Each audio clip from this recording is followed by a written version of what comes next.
I think it kind of depends on who you are and who do you do business with. So I had a client that he literally did not own a computer. He did everything with a calculator and paper. But he always made sure that he knew every customer and he shook every customer's hand and looked them in the eye because he knew that if there was a dispute, they had a good relationship that they could work it out. He never had a written contract with any of his customers for like 30 years.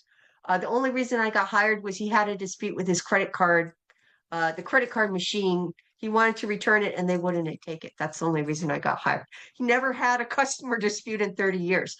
So in Texas, all you just need four things to have a valid contract.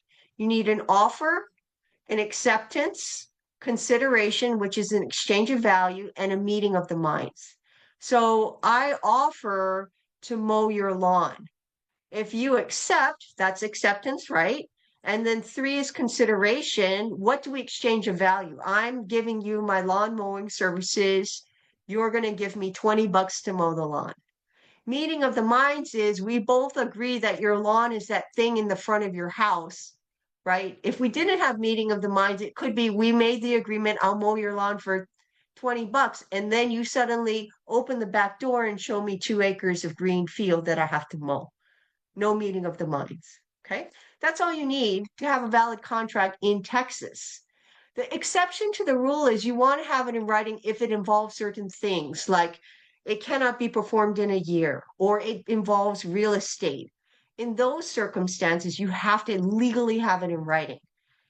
So that's the legal part. As a business owner, I do like to have it in writing just because if something ever happens and you need to enforce the contract, i.e., get paid, then you want to have it in writing so the other person can't like wiggle out and say, well, no, that's not what we agreed upon. The other thing I think as a business owner is it as a business matter, it lays out really clear expectations for what that customer experience is going to be. So I do think it's important to have it in writing, but it doesn't legally always have to be in writing.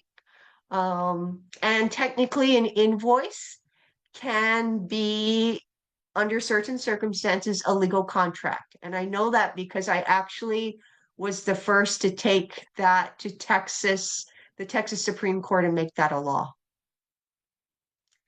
So it can be done under circumstances, just the invoice can be a contract that you could potentially enforce.